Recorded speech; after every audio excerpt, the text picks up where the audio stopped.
David here from Sunshine Acres, beautiful Sunshine Coast, Hinterland. Nice and hot today. We're going to attack the hydraulic oil change, the first 20 hours recommended. We're going to need a few items. We're going to need some hydraulic oil, at least 30 litres. A set of hydraulic filter to replace. It's recommended that the hydraulic oil filter is replaced at 20 hours.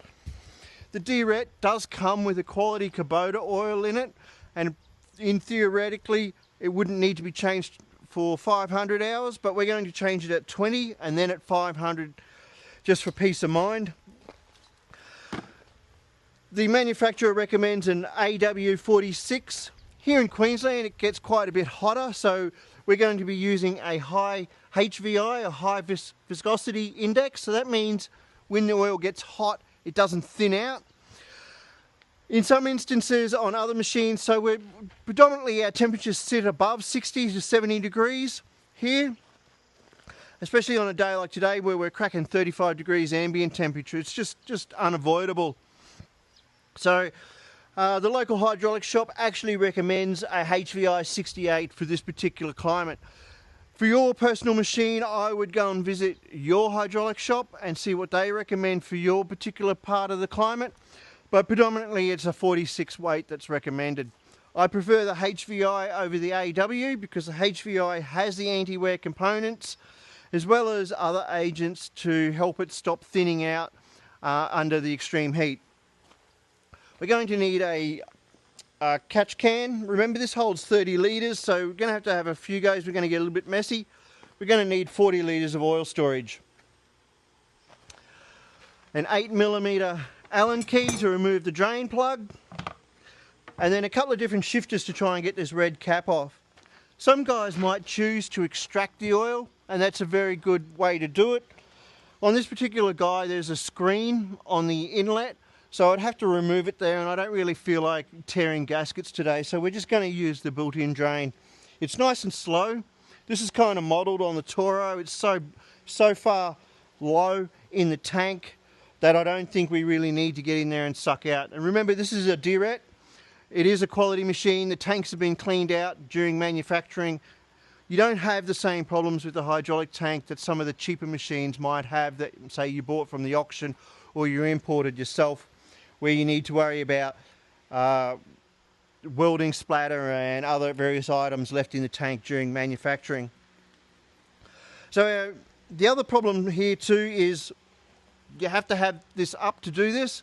Now I know a lot of you will say you need these compressed because there's oil in them, but the truth is these are a push-pull. There's oil both sides of the ram.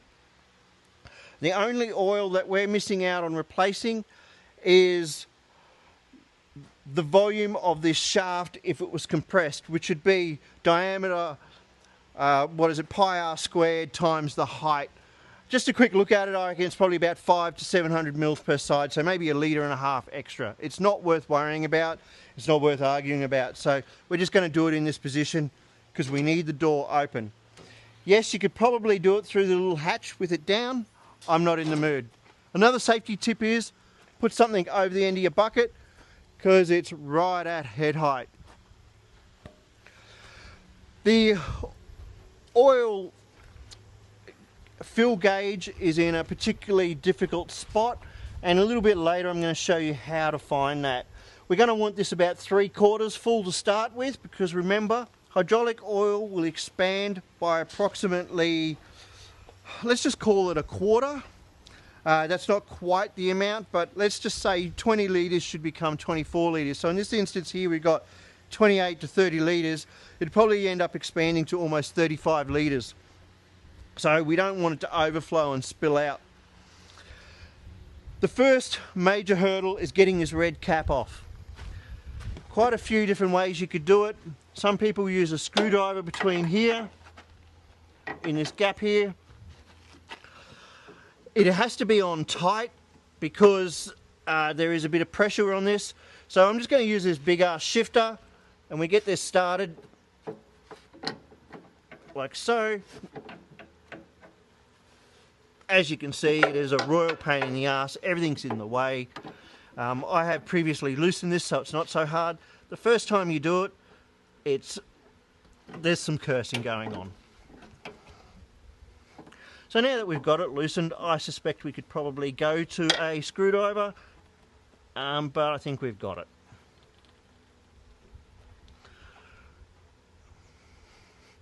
There are a few little burrs on here. You probably should have your gloves on.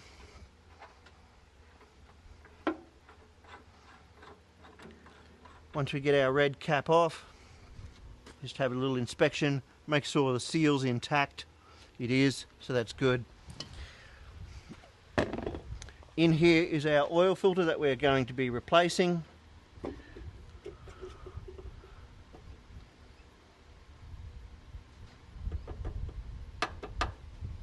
Like so.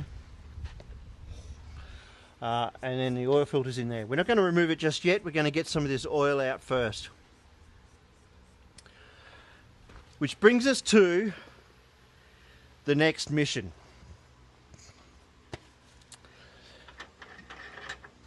Because we only have 8 litres here, we're going to have to do this in a few goes. So, wish me luck. I don't know how you would go about this and not end up dirty. Again, you could extract it out. I can show you how to make your own extractor straight into a 20 litre drum using your shop vacuum cleaner. I've got a video already up on YouTube on how to do that. But like I said, I don't want to remove this today. I don't want to disturb that gasket, and I don't want to suck it out. And they've gone to the effort of giving us a nice drain. Let's use it. So first things we do,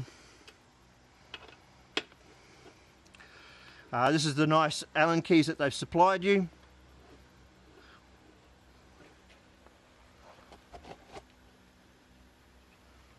This is why I'm doing it outside. You'll notice I've got the rear up a little, just so that we can get the rest of the oil out.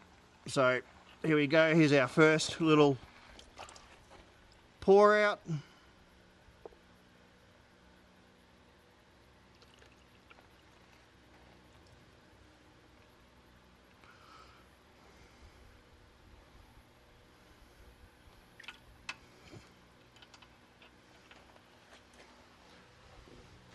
Wasn't too bad.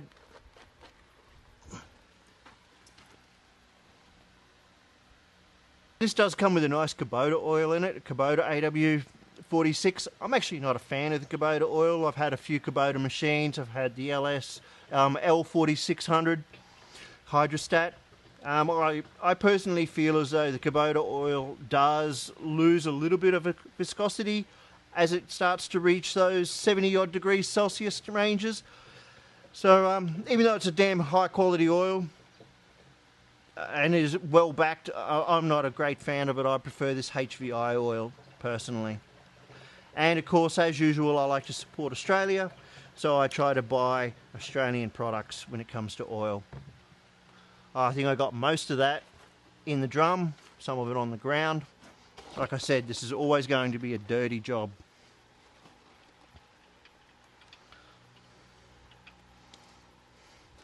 It's alright, the oil on the ground will help with the dust.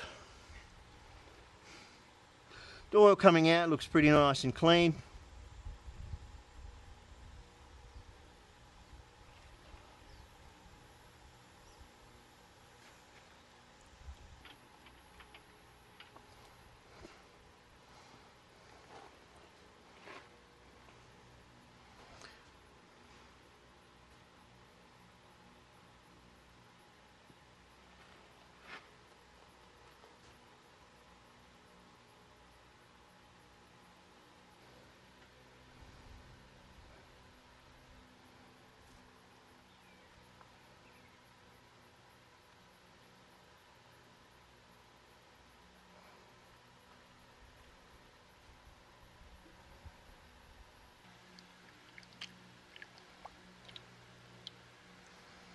So that's about our first 20 litres.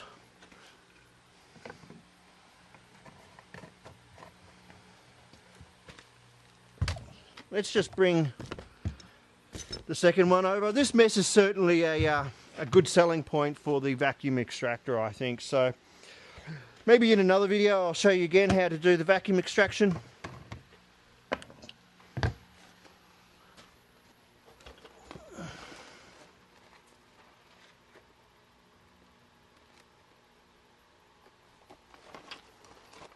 So we're definitely getting down now.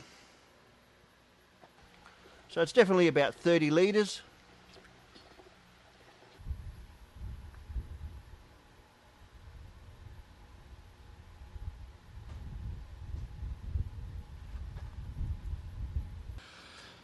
We're just going to wriggle our oil filter out.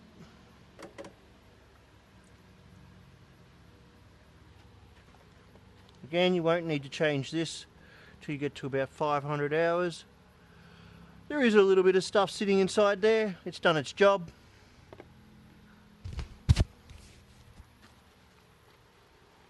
Alright, that looks good. I wouldn't go cleaning out inside that housing because I think you're just going to introduce more contaminants. When you get to 500 hours, there are 2 screens that need to be replaced. At the 500 hour service, we would be replacing the 2 intake screens. Those are attached to those hoses down in there. In order to do that, we have to remove this whole bracket assembly, get our hands down in there and stuff like that. I would probably recommend you remove this whole entire housing, but that's a major service, 500 hour service. Entirely and utterly unnecessary at this stage. I'm not sure if you can replace this screen here, whether it's the same or not. I'm not real sure. I haven't seen inside.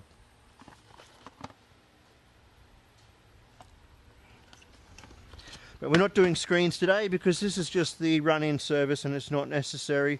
The screens only need to be done at about 500 hours.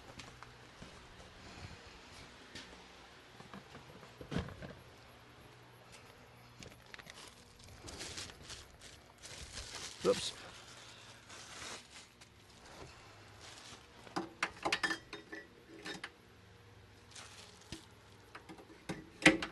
That one goes in like so, and it just notches in. Now this guy can be a little bit of a pain in the ass to fit. I don't actually like some of this burrs on this, but it's not the end of the world. That's what we've got a filter for, I guess. And that just kind of just wriggles its way in there. So what you've got to get it in is past this fitting, like so. So just on an angle, come in on the angle. There is a rubber seal here, so just down past that fitting, boom, clicks into place. I believe we are meant to fill this through the filter here, not just through the intake. So I think we're just going to leave that off for now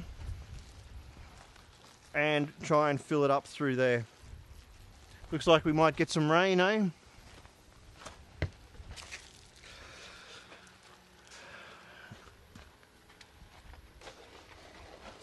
Okay, careful not to cross thread our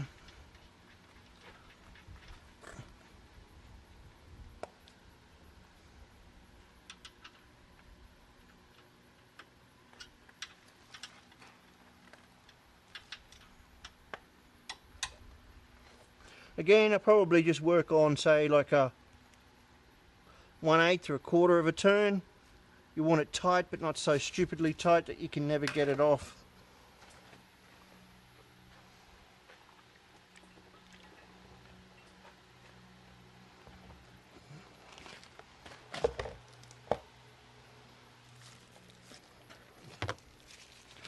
Okay, so we're just going to take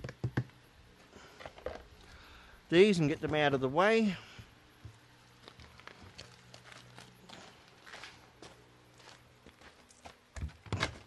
Take those over to the local dump for safe disposal.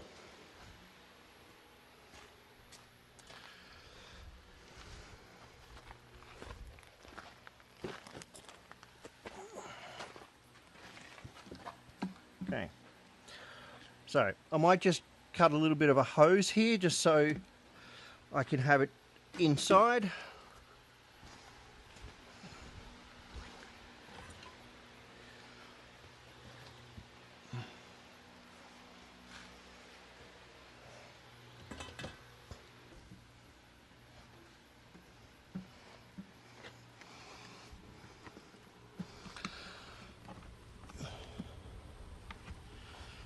maybe I should have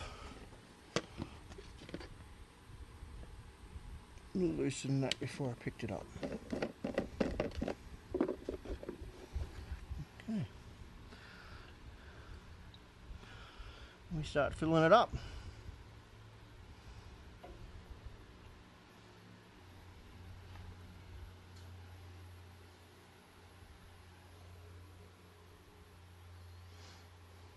So given a look at that mess, next time I would be inclined to think about the vacuum extractor, or just simply having a far better oil catch pan. 30 litres is an odd size. They don't really make 30 litre ones. Certainly not in flat ones that go into there. They make some 9 and some 10 litre ones, but I haven't actually seen too many proper sized 30 litre containers. Here we are back. We've got all our oil in our reservoir. A quick way to check how much you put back in, apart from looking at the gauge, is just to look at your container here. You can see here we're to about there, and our half full drum there, so they're very similar in height, so we know we've gotten very similar amounts in. After we've run it for a little while, we'll recheck, and we've got on some level surface. Again, this guy goes in just over the edge of the fitting here, and we'll lock down in there like that nicely. No, there we go. You can actually hear it click in, and it should sit in there nice and flush. We're going to look at this one. Just take a little bit of the oil from in here, just run it around these threads and that seal or that O-ring. This will just help us later on when we need to pull it all apart. Again, being very careful here to make sure we definitely don't cross thread it. I just like to go back. You can usually hear it just sort of pop a little and click in, wind it in.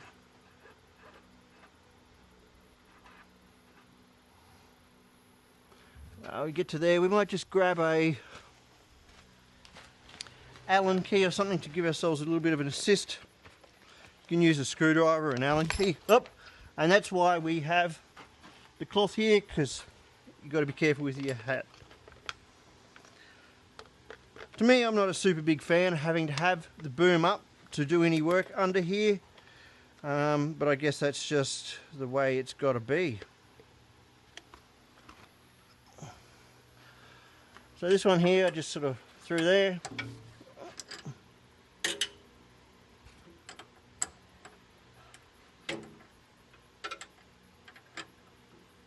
Allen key actually works pretty well because you've got this little bit of an offset that you can just flip over.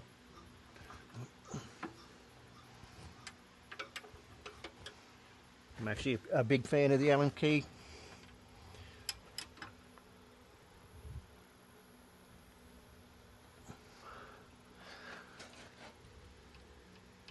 So that's down pretty tight. So from there I would just go and use my big ass shifter. I think some people call it a crescent wrench.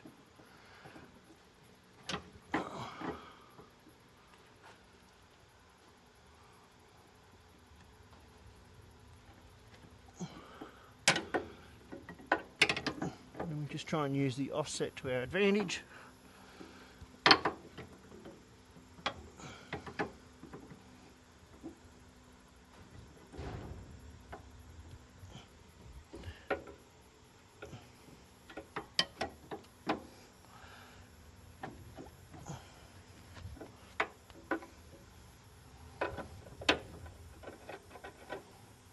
No, we're not going to get onto that, so let's just try our Allen key a bit more.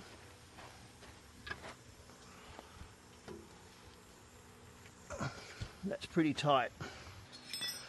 The one that came with it works. Also, I believe it does go big enough. Yes, it does.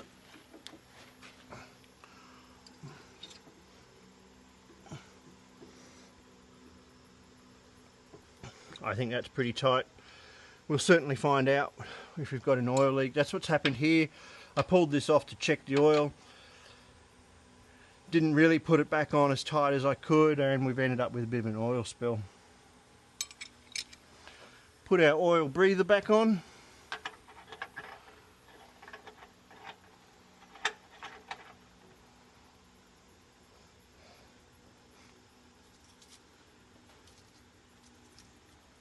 Okay.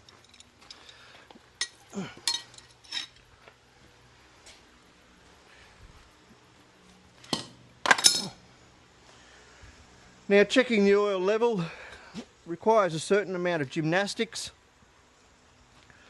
There's a small gap over in here. If you use your phone, you can put your phone in through here and have a look at the oil level. So just by bringing this in here, you can see in there. I would like to see, I generally run the oil at around that mark there, that's 70 degrees. Actually, when we level this out, that might be a little over full. We'll soon find out if we get a spill. Don't forget it expands by that, say, quarter.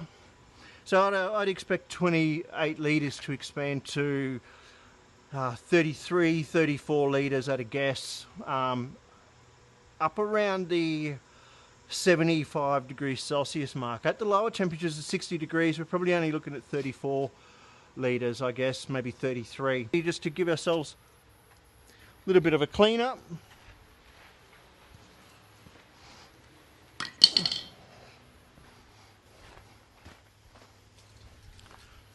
We don't have a lot. I nearly smacked my head again.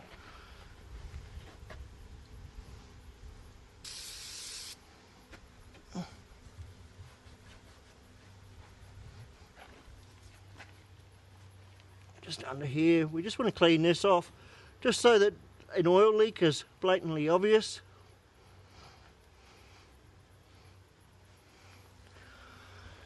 And the same up around here, we just want to clean this off so that we can keep an eye on for oil leaks. Next thing left to do is give it a start.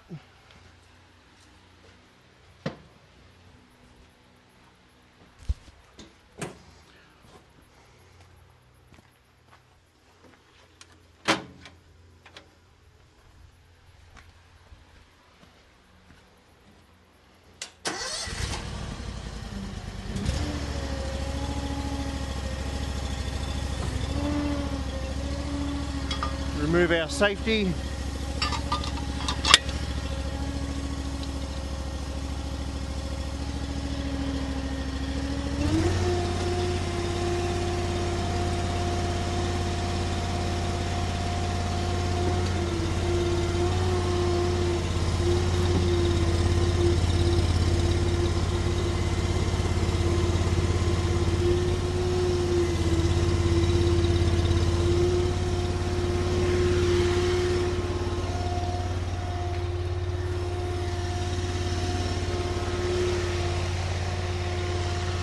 So after we've done this, you probably just want to cycle it through a little, all the way up.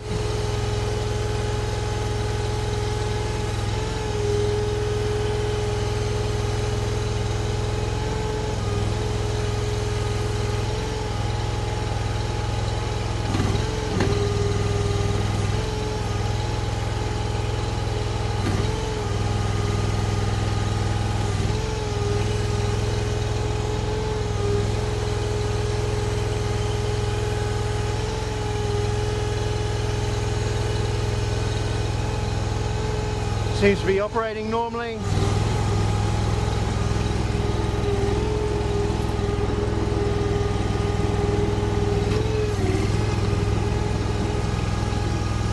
Oh, look at that. Aliens have arrived. We've got crop circles.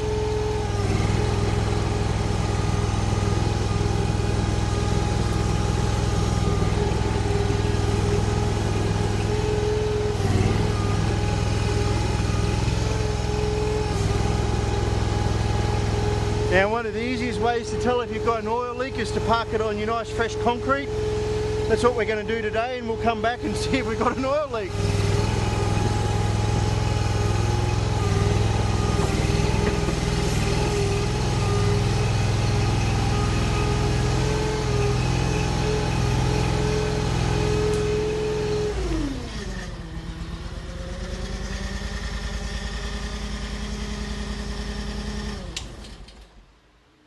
Okay, so we'll just give it one last little check there for the oil level. And we'll just pop our little vision in there. I think that could be a little bit over full, but I think we can work with that. Let's just see how it goes. Maybe run some attachments or something and the oil will drain off into those attachments.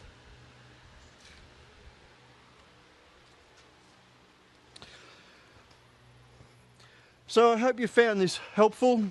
Remember, when it comes to hydraulic oil, we could have this argument all day. Do you run a 68? Do you run an AW 48? Do you run an ISO 48? What type of oil do you run? Everyone has their own opinion. I recommend you go to your hydraulic shop and see what they're recommending for their oil, for their environment and their climate. I personally think anywhere north of Brisbane that experiences 30 plus degrees Celsius externally, your machine's going to obviously be running in the 70s and the 80s. I would point you towards the 68. That's my own personal preference. If you're further south, Sydney, Melbourne, where you've got just a few days a week, a few days a year of higher temperatures, compared to us where we're going to have them for weeks on end, I'd probably stick with the 48 like they recommend. I personally much prefer the HVI. I've noticed a significant performance increase with HVI over an AW. Both oils have anti-wear properties. Both oils are adequate. Personal choice. The HVI just maintains its integrity as it gets hot. Hope you found this useful. If you've got any questions, feel free to ask. Like and subscribe. If you've got any more suggestions on other service videos, how to, let me know.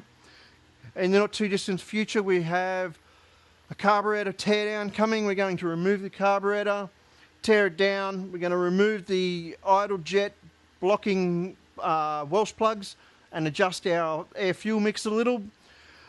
And a few weeks after that, we'll probably tear down a track and show you how the track tensioners work and how to set your track tension up properly. Thanks guys, like and subscribe.